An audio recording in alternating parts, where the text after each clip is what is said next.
As far as inputs go, this is definitely... Today we have the 2024 Dodge Durango SRT 392 AlcHEMI, or AlcHEMI, out on track at Road America.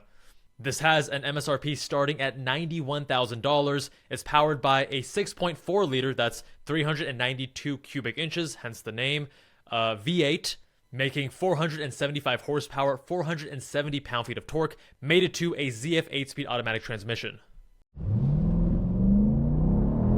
And we are off. We're out here at the Mama Spring Rally. This vehicle is so hilarious to me. It's so American, just more of everything. Bigger engine in this big 5,500 pound SUV. So much power and torque that it has a 0 to 60 of 4.1, which is crazy. It has full-time all-wheel drive. And driving on the track, you feel the heft, of course, and the higher center of gravity compared to a sports car.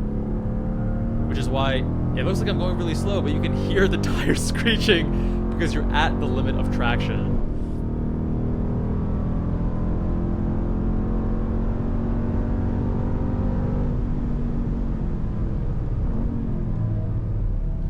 Getting to a chicane, really feeling the mass. You can even see that body roll on camera. We are in the most aggressive setting, as you can see from the screen, and this does have adaptive dampers. But still, hard to fight physics.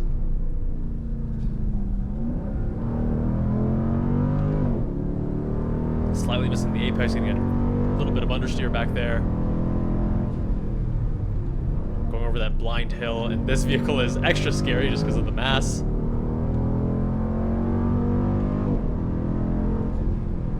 The ZF 8-speed is quick-ish, but you can see a slight delay from when I press the paddle to when it actually shifts. And in this track mode, you do get that little bit of a jolt between gears, which is fine. You know, in track mode, you want those more aggressive shifts. Again, tire squealing, very low limits with the current tire compound.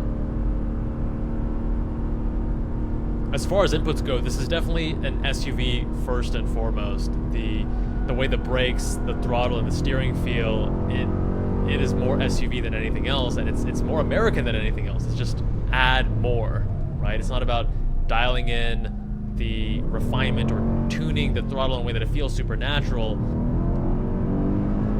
Looks like I was trying to dance with the car a little bit, but traction was kicking in there.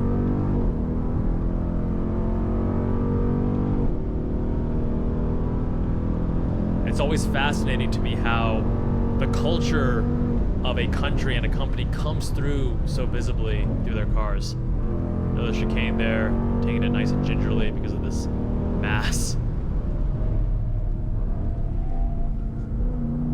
And hear those tires squealing for dear mercy. Even though we're going quite slow,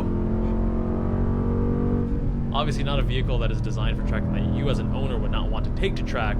It is more of an exercise to see what this car is capable of, or this truck is capable of. And doing a little cool down now. Of course, you will have fun on the streets as well, just because of the engine and the noise. In this day and age, having a V8 Hemi with this kind of sound and this character is becoming more and more rare. And as we're going more EV, it's amazing to have a vehicle like this to give us that excitement and give us that drama.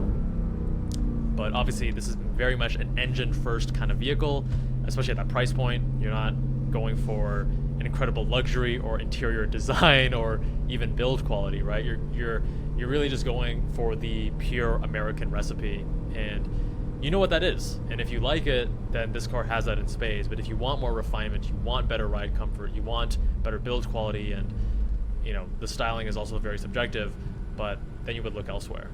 91K is a lot of money, and you know, at the price, you got some really competent contenders from the Germans and from other brands as well.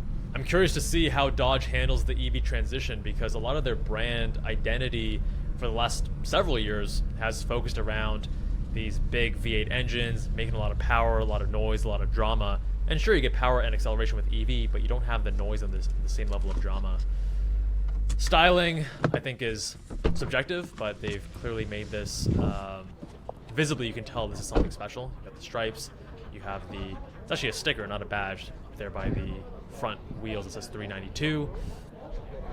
I think it looks sharp in this spec with the dark wheels as well, blacked out grills and such. My friends, let me know what you think of the Dodge Durango SRT 392 AlcHEMI, and I'll see you all in the next one.